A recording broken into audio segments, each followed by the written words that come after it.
नमस्कार, स्वागत है आप सभी का डीडी न्यूज के इस खास बुलेटिन एक्सप्रेस 100 में, जहां हम लेकर आते हैं राजनीति, मनोरंजन, देश, दुनिया, खेल और व्यापार जगत की सभी खबरों को एक्सप्रेस अंदाज में। मैं हूं अश्विनी मिश्रा। देखिए खबरें तेज रफ्तार से। पश्चिम बंगाल की राजनीति में बीजेपी और टीएमसी में घमासान तेज। बीजेपी नेताओं ने पश्चिम बंगाल की मुख्यमंत्री ममता बनर्जी के खिलाफ एक बार फिर खोला मोर्चा। पश्चिम बंगाल सरकार पर भ्रष्टाचार का आरोप लगाते हुए मंगलवार को सचिवालय नाबंद तक मार्च निकालने का लिया फैसला। पश्चिम बंगाल में ममता सरकार के शिक्षक भर्ती घोटाला समेत भ्रष्टाचार के खिलाफ बीजेपी ने आज नाबंद अभियान चलाया।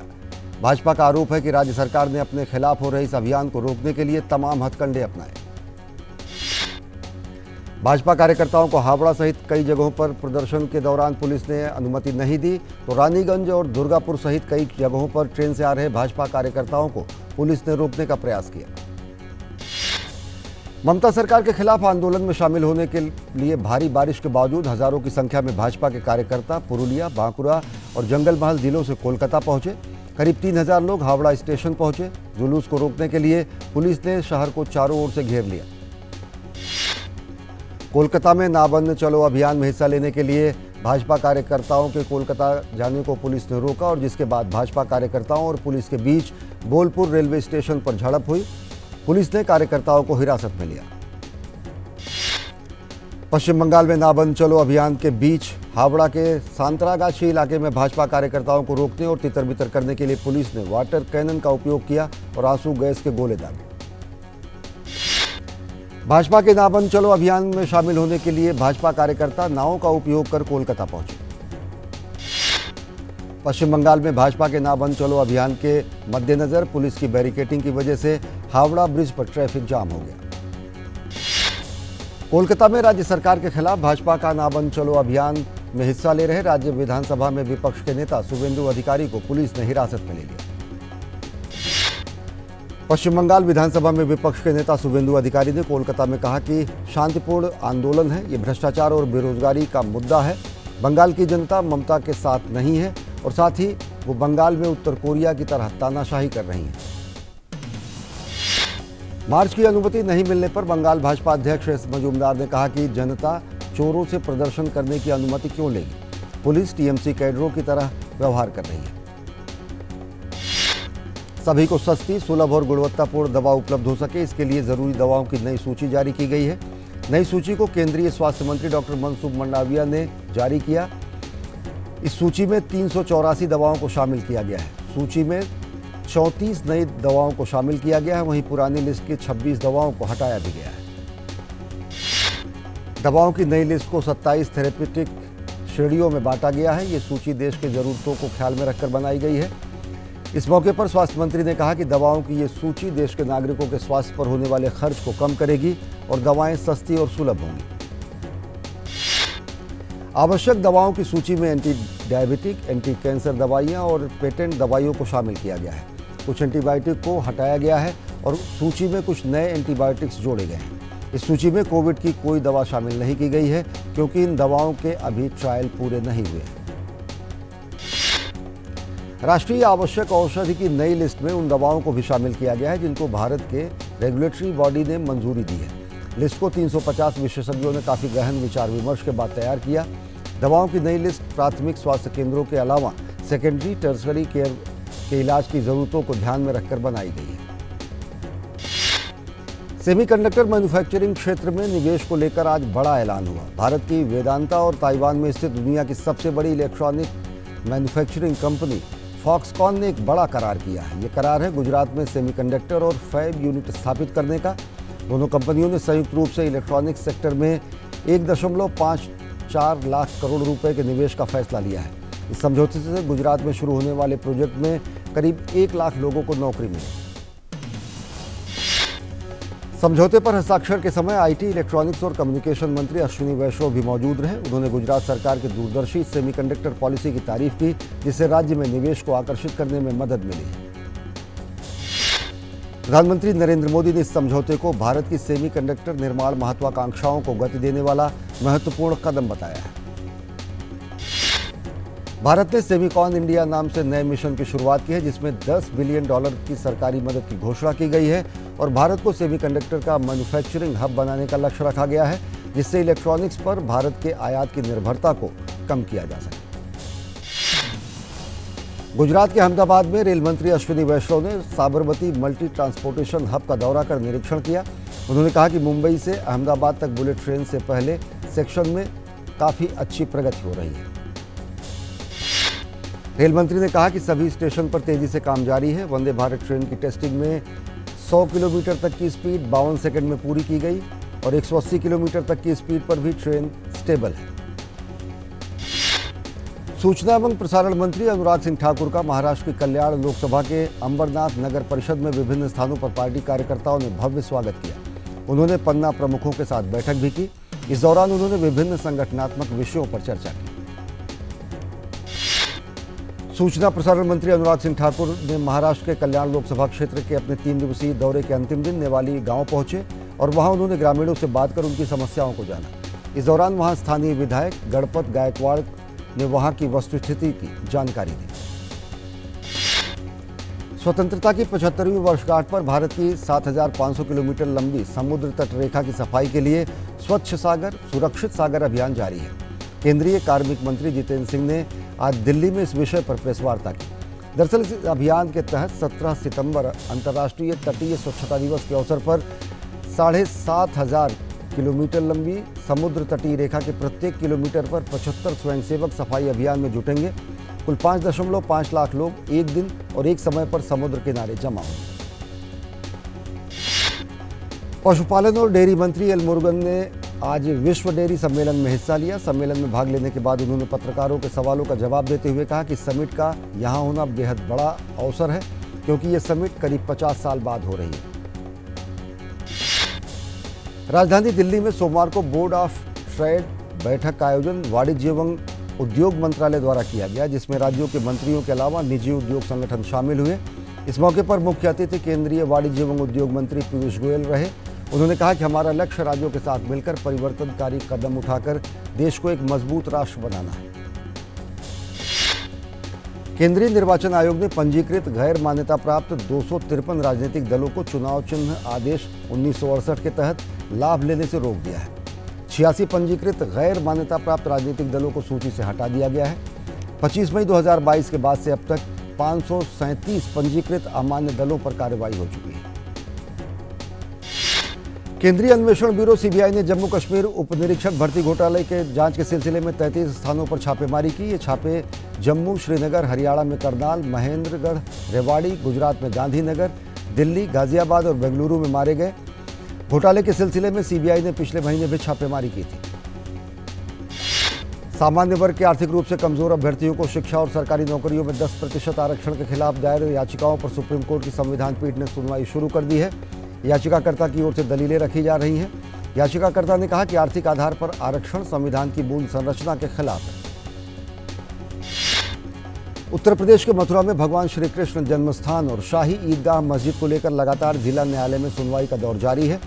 श्री कृष्ण जन्मभूमि मुक्ति न्यास द्वारा दाखिल की गई याचिका पर कोर्ट ने आज सुनवाई की।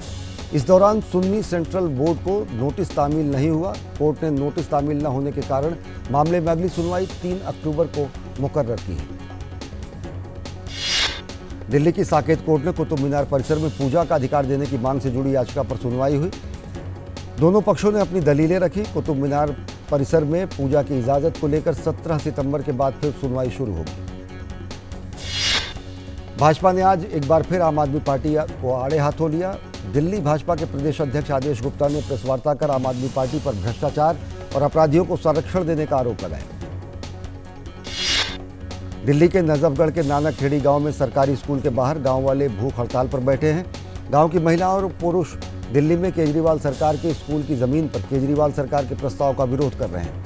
गांव वालों का कहना है कि कई दशक पहले ग्राम सभा ने जमीन स्कूल के लिए दिल्ली सरकार को दी थी। उनका कहना है कि दिल्ली सरकार को अगर बनाना ही है तो स्कूल को 12वीं तक किया जाए। गांव वालों को आशंका है कि रोहिंग्या के बच्चों को यहां लाने की केजरीवाल सरकार की तैयारी है। युग पुरुष ब्रह्मलीन महंत दिग्विजय नाथ जी की 53वीं पुण्यतिथि के अवसर पर आयोजित श्रद्धांजलि सभा में उत्तर प्रदेश के मुख्यमंत्री योगी आदित्यनाथ ने कहा कि जिन बातों को लेकर महंत दिग्विजय नाथ जी महाराज और गोरक्षपीठ के पूज्य संतों ने अपना पूरा जीवन जिया था, उनका अनुसरण करके देश आगे बढ़ रहा है। उत्तराखंड के मुख्यमंत्री पुष्कर सिंह धामी ने देहरादून में राजकीय दून मेडिकल कॉलेज चिकित्सालय पहुंचकर डेंगू वार्ड और अस्पताल की कैंटीन का निरीक्षण किया। इस दौरान उन्होंने कैंटीन में खाना भी खाया। तेलंगाना के ग्रेटर हैदराबाद के सिकंदराबाद में कल देर रात बाइक शोरूम में भीषण आग लगने से 8 लोगों की मौत हो गई। इस घटना में करीब 13 लोग घायल भी हुए। शोरूम में ये आग ऊपरी मंजिल में लगी। बताया जाए स्कूटर रिचार्जिंग यूनिट में आग लगने के बाद ये पूरी इमारत में फैल गई। प्रधानमंत्री नरेंद्र मोदी ने सिकंदराबाद में आग लगने की घटना पर दुख जताया है। साथ ही उन्होंने इस घटना में मृतकों के परिजनों को प्रधानमंत्री राष्ट्रीय राहत कोष से 2-2 लाख रुपए और घायलों को 50,000 रुपए देने की घोषणा की है। नाबालिग के साथ स्कूल बस में छेड़छाड़ के मामले पर भोपाल के पुलिस कमिश्नर ने कहा कि इस संबंध में महिला थाने में अपराध धारा 376 और पॉक्सो एक्ट के अंतर्गत मामला दर्ज किया गया है। अभी तक इस प्रकरण में एक महिला और एक पुरुष को गिरफ्तार किया गया है। घटना की जांच की जा रही है। कर्नाटक के बेंगलुरु में महादेवपुरा इलाके में अतिक्रमण के खिलाफ अभियान चलाया जा रहा है। मुंबई में हो रही मूसलाधार बारिश से जनजीवन बुरी तरह प्रभावित हुआ है। कई इलाके जलमग्न हो गए हैं। मौसम विभाग ने आगामी 4-5 दिनों तक भारी बारिश की चेतावनी दी है। पश्चिम बंगाल के कोलकाता में बारिश के बाद शहर के कई इलाकों में जलभराव हुआ। असम के गुवाहाटी में बारिश के बाद शहर के कई इलाकों में जलभराव देखने को मिला। मणिपुर पुलिस को बड़ी कामयाबी हासिल हुई। पुलिस ने राजधानी इंफाल में बास्केटबॉल मैदान के पास आईईडी लगाने के आरोप में 2 संदिग्धों को गिरफ्तार किया है। आंध्र प्रदेश के चित्तूर जिला पुलिस ने नवीनतम तकनीक के उपयोग के माध्यम से मोबाइल फोन चोरी करने के आरोप में 20 लोगों को गिरफ्तार किया है। पुलिस ने 300 सेल फोन भी बरामद किए हैं, जिनकी कीमत तकरीबन 30 लाख रुपए बताई जाती है।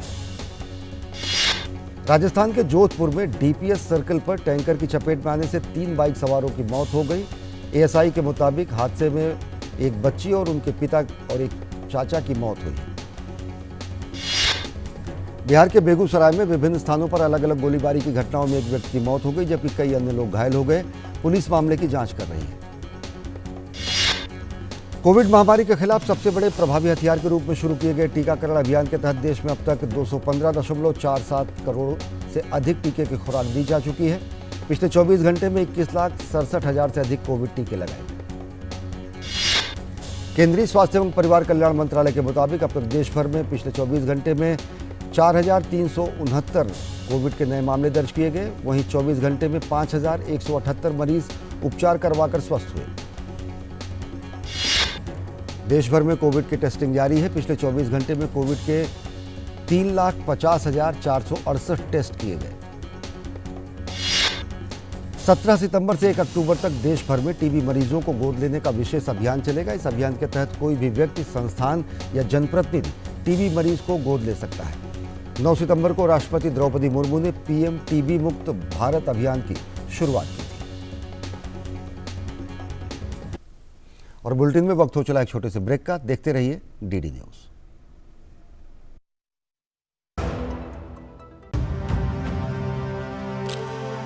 भारत की पोलियो से जीत की कहानी बड़े बड़े शब्दों में लिखी जाएगी, पर इस जीती हुई लड़ाई को कायम रखने के लिए हमें अपने प्रयासों को जारी रखना होगा, जब तक दुनिया से पोलियो का खतरा पूर्ण रूप से टल न जाए। खतरा है बरकरार, इसीलिए पोलियो की खुराक पिलाना है हर बार। 2 बूंद हर बार, पोलियो पर जीत रहे बरकरार। बहू कहाँ गई थी? अम्मा आज UHND था ना, भाभी वहाँ गई थी। वो क्या हुए है? इस दिन ANM बहन जी स्वास्थ्य संबंधी बातचीत करवाती हैं। वो बातचीत करें किस बात पे? अब जैसे संतुलित भोजन और साफ सफाई है, अस्पताल में सुरक्षित डिलीवरी है, बच्चों के टीके, एनीमिया से बचाव और तो और बुजुर्गों की सेहत की देखभाल की बातें हैं। महीने में एक बार होता है ये अर्बन हेल्थ न्यूट्रिशन डे। राष्ट्रीय शहरी स्वास्थ्य मिशन हरियाणा, स्वस्थ बने जीवन, हर बस्ती हर आंगन। Just look at it, sir. 0 to 100 in 5 seconds flat. Really? आपकी है? तुम्हें भी अपने बुढ़ापे में कॉम्प्रोमाइज नहीं करना है। तो अभी से नेशनल पेंशन सिस्टम में इन्वेस्ट करो। नेशनल पेंशन सिस्टम ये 60 की उम्र तक पैसे बचाता और बढ़ाता है और फिर उन्हीं पैसों को हर महीने सैलरी की तरह आप तक पहुंचाया जाता है। 1800110708 और website www.pfrda.org.in। National pension system में इन्वेस्ट करने से टैक्स भी बचता है सर। National pension system. अब देश बड़े संकल्प लेकर के ही चलेगा और वो बड़ा संकल्प है विकसित भारत। प्रधानमंत्री जी का ये विजन अमृत काल में है। हर देशवासी का संकल्प जिसको गति दे रहा है आपके द्वारा दिए गए एडवांस टैक्स का एक एक रुपया। तो आइए विकास के इस लक्ष्य की ओर कदम बढ़ाएं और समय पर अपना एडवांस टैक्स जमा कर प्रगति की गति बढ़ाएं। याद रखिए, वित्तीय वर्ष 2022-23 के लिए एडवांस टैक्स की दूसरी किस्त का 15 सितंबर 2022 तक अवश्य भुगतान करें। कॉर्पोरेट्स, अन्य संस्थाएं, सैलरीड एम्प्लॉइज या फिर वे व्यक्ति जिनकी TDS, TCS कटने के बाद भी कर देयता 10,000 रुपए या उससे अधिक है, उनके लिए एडवांस टैक्स देना आवश्यक है। प्रत्येक आयकरदाता एक राष्ट्र निर्माता।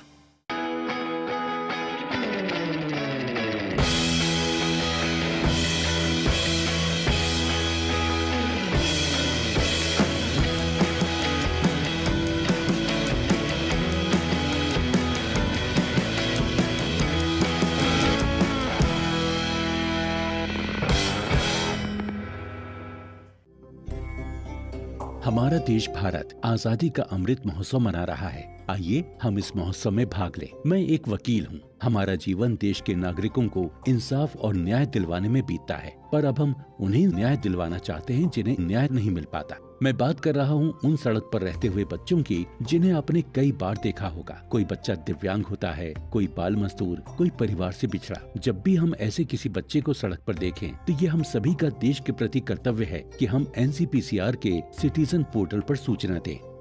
सड़क पर रह रहे बच्चों की मदद हम व्यक्तिगत क्षमता में, प्रोफेशनल के रूप में या किसी संगठन के माध्यम से भी कर सकते हैं।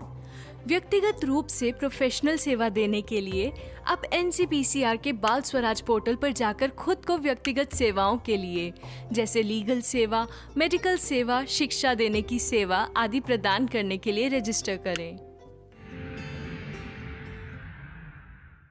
Power Grid, a Maharatna PSU of Government of India, largest transmission utility of country, embarked on one such remarkable journey to establish one nation, one grid, one frequency, culminating into one electricity market. Power Grid, transmitting power, transforming lives.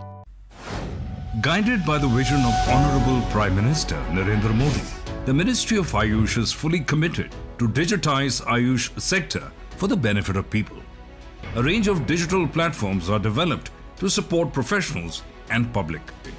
The Ayush Information Hub offers authentic information under various categories such as education policy, drug policy, schemes, events, new trends and developments in the sector. Ayush Next is an interactive platform developed primarily for students and scholars. Ayush Soft is developed with a vision to convert classical Ayurvedic texts into comprehensive and authentic IT-based knowledge repository. In this phase, Ayurvignana, an Ayurvedic encyclopedia, and Shabdanidhi, a glossary of Ayurvedic terminology, have been made available for Ayurveda fraternity. Ayush GIS has been developed for mapping of facilities under categories such as health facilities, colleges, doctors, students. It is a matter of great pride that these platforms have been launched by the Honorable Prime Minister.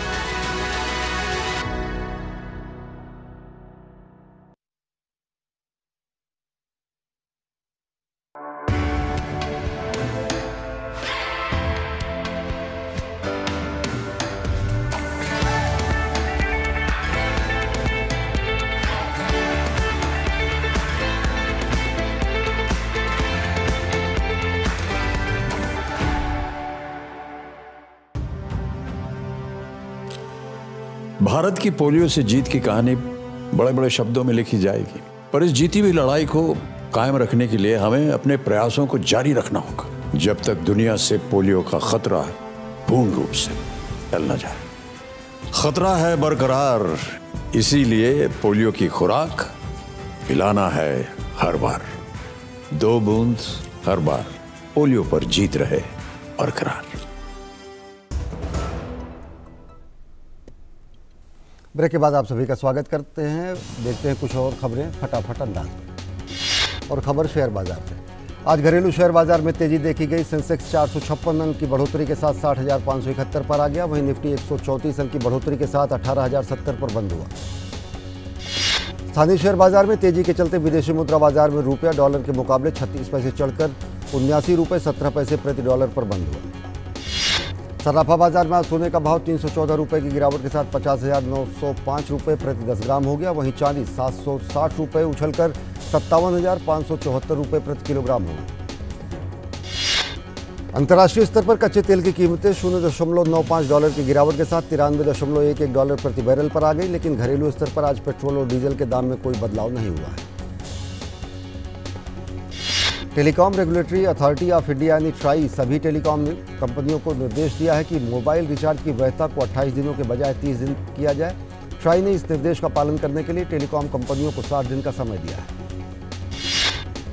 केंद्रीय वित्त मंत्री निर्मला सीतारमण ने hero diamond mine शिखर सम्मेलन को संबोधित करते हुए कहा कि आरबीआई द्वारा हाल ही में एक तंत्र बनाने के बाद कई देशों में रुपए के द्विपक्षीय व्यापार में रुचि दिखाई गई है। वित्त मंत्री निर्मला सीतारमण ने कहा कि आखिर निवेशक विनिर्माण क्षेत्र में निवेश करने में क्यों झिझक रहे हैं और उन्हें कौन सी ऐसी चीजें हैं जो रोक रही हैं। सरकार उनका समाधान करेगी। मुख्य आर्थिक सलाहकार वी अनंत नागेश्वरन ने कहा कि भारत अपनी मुद्रा का बचाव नहीं कर रहा है, बल्कि हमारी मुद्रा खुद सक्षम है। केंद्रीय रसायन एवं उर्वरक मंत्री मनसुख मांडविया ने कहा कि देश में उर्वरक की कोई कमी नहीं है। साथ ही उन्होंने भरोसा दिलाया कि गैर यूरिया उत्पादों की कीमतों में कोई बढ़ोतरी नहीं होगी। भारतीय डाक विभाग ने इंडिया पोस्ट पेमेंट्स बैंक ने कू ऐप के साथ एक समझौता किया है। इसका मकसद टीयर 2, टीयर 3 दूरदराज के शहरों और इलाकों में यूजरों के बीच वित्तीय साक्षरता को बढ़ाना है। भारत को 1 साल के लिए G20 की अध्यक्षता मिली है। भारत 1 दिसंबर 2022 से 30 नवंबर 2023 तक के लिए 1 वर्ष के लिए G20 की अध्यक्षता करेगा। प्रधानमंत्री नरेंद्र मोदी उज्बेकिस्तान के समरकंद में 15-16 सितंबर को होने जा रहे शंघाई सहयोग संगठन के शिखर सम्मेलन में हिस्सा लेंगे। दौरे से पहले उज्बेकिस्तान में भारत के राजदूत मनीष प्रभात ने कहा कि शिखर सम्मेलन के दौरान सदस्य देश के नेताओं के बीच कई बैठकें होंगी। उज्बेकिस्तान में भारत के राजदूत मनीष प्रभात ने कहा कि शंघाई सहयोग संगठन के नेता साझा चुनौतियों, बढ़ती आर्थिक साझेदारी और अन्य वैश्विक मुद्दों पर शिखर सम्मेलन में चर्चा करेंगे। स्कॉटलैंड की राजधानी एडिनबर्ग के सेंट जाइल्स कैथेड्रल में महारानी एलिजाबेथ को श्रद्धांजलि देने के लिए सुबह से ही लोगों की भीड़ देखी गई। सुरक्षा के पुख्ता इंतजाम के बीच 26,000 लोगों ने महारानी एलिजाबेथ के अंतिम दर्शन किए। चार्ल्स तिथि को किंग बनाए जाने के बाद कैरिबियाई द्वीप के राजनेताओं और सामाजिक कार्यकर्ताओं ने उन्हें राष्ट्रमंडल देशों के राष्ट्राध्यक्ष के तौर पर हटाने की मांग शुरू कर दी है। इस घटनाक्रम से राष्ट्रमंडल देशों में किंग चार्ल्स के नेतृत्व में राजशाही के भविष्य पर बहस शुरू हो गई है। अंतर्राष्ट्रीय परमाणु ऊर्जा एजेंसी के प्रमुख राफेल ग्रॉसी ने कहा कि युद्धरत यूक्रेन और रूस ने जापोरिजिया परमाणु संयंत्र के आसपास सुरक्षा क्षेत्र बनाने के एजेंसी के प्रस्ताव में दिलचस्पी दिखाई है। ग्रॉसी ने कहा कि दोनों देश एजेंसी के इस प्रस्ताव के संबंध में कई सवाल पूछ रहे हैं। यूक्रेन के शहर खार्किव में रूसी हमलों ने बड़े पैमाने पर तबाही मचाई है। रूसी हमलों के कारण खार्किव में नष्ट हुए पावर सब स्टेशन का वीडियो सामने आया है। हमले के कारण खार्किव और आसपास के इलाकों में बिजली चली गई थी। यूक्रेन के संघर्ष प्रभावित पूर्वी और दक्षिण क्षेत्रों में पिछले महीने 73,000 से ज्यादा लोगों को बचाया गया। ये जानकारी यूक्रेन के पुनः एकीकरण मंत्रालय ने दी है। संयुक्त राष्ट्र महासचिव ने संयुक्त राष्ट्र महासभा के 76वें सत्र के समापन बैठक को संबोधित किया। संबोधन कर में उन्होंने कहा कि पिछले सत्र की तरह इस सत्र ने भी गहरी चुनौतियों का सामना किया है।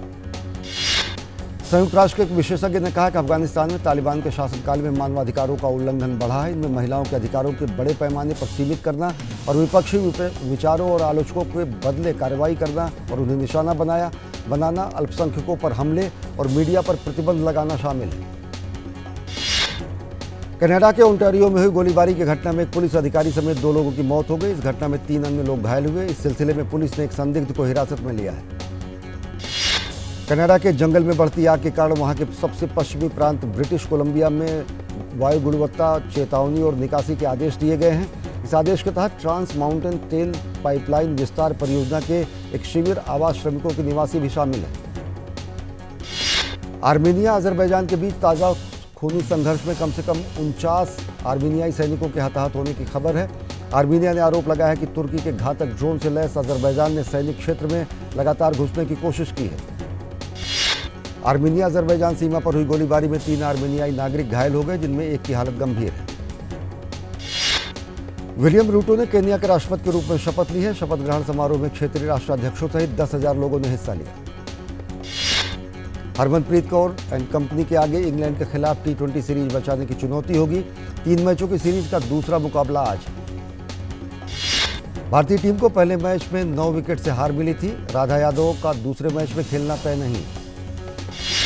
नॉर्वे के खिलाफ होने वाले डेविस कप टाई के लिए रोहन बोपन्ना की जगह साकेत माइनेनी ने ली। कप्तान रोहित राजपाल ने कहा कि टीम को खलेगी बोपन्ना की कमी। 16-17 सितंबर को खेला जाएगा मुकाबला। राष्ट्रमंडल खेलों की स्वर्ण पदक विजेता महिला पहलवान देश फोगाट कुश्ती चैंपियनशिप में पहले दौर में बाहर हो गई है। मंगोलियाई पहलवान से उन्हें हार मिली है। डूरन कप के सेमीफाइनल में पहली बार पहुंची हैदराबाद FC राजस्थान यूनाइटेड को 3-1 से हराया। अंतिम 4 में होगा बेंगलुरु FC से मुकाबला। डूरन कप का पहला सेमीफाइनल मुकाबला बुधवार को मोहम्मडन स्पोर्टिंग और मुंबई सिटी के बीच खेला जाएगा। श्रीलंका में खेली जा रहे सैफ अंडर 17 चैंपियनशिप में सेमीफाइनल में भारत ने बांग्लादेश को 2-1 से हराकर फाइनल में प्रवेश किया है। फाइनल में बुधवार को नेपाल से सामना होगा। ब्रिटिश टेनिस खिलाड़ी एमा रैडुकानु स्लोवेनिया ओपन के दूसरे दौर में पहुंच गई हैं। US ओपन से बाहर होने के बाद ये उनकी पहली जीत है। US open champion Carlos Alcaraz की दादी विक्टोरिया स्कैंडन ने अपने पोते की जीत को खास बताया है। उन्होंने कहा कि यह जीत उनके लिए यादगार है। दुनिया की नंबर 1 टेनिस खिलाड़ी ईगा स्वांतेक और US ओपन में फाइनल में हारने वाली ओन्स जेबेओर ने 2022 के WTA फाइनल्स में जगह बनाई है। चैंपियंस लीग में आज देर रात बायर्न म्यूनिख का सामना बार्सिलोना के साथ होगा। दोनों टीमों ने अपने पहले ग्रुप मुकाबले में जीत दर्ज की है। इस अहम मुकाबले में सभी की निगाहें बार्सिलोना के स्टार स्ट्राइकर रॉबर्ट लेवेंडोस्की पर होगी। लेवेंडोस्की इसी साल बायर्न म्यूनिख को छोड़कर बार्सिलोना से जुड़े हैं। चैंपियंस लीग में आज देर रात लिवरपूल का सामना डच क्लब अयाक्स के साथ होगा। लिवरपूल की कोशिश इस मैच में जीतकर प्रतियोगिता में पहली जीत हासिल करने की होगी।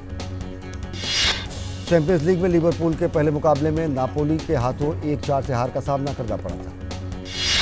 एक अन्य इंग्लिश क्लब टॉटनहम हॉटस्पर्स पुर्तगाल के क्लब स्पोर्टिंग लिस्बन के खिलाफ अपने जीत के सिलसिले को बरकरार रखने के इरादे से मैदान पर उतरेगी।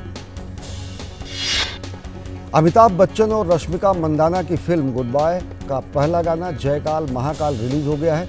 ये फिल्म 7 अक्टूबर को रिलीज होगी। अभिनेत्री रकुल प्रीत सिंह की आने वाली फिल्म थैंक गॉड का उनका फर्स्ट लुक पोस्टर रिलीज हुआ है। थैंक गॉड सिनेमा घरों में 25 अक्टूबर को रिलीज होगी। संजय दत्त अब तमिल फिल्म इंडस्ट्री में डेब्यू करने जा रहे हैं। इससे पहले संजय दत्त ने फिल्म KGF 2 में कन्नड़ सिनेमा में डेब्यू किया था।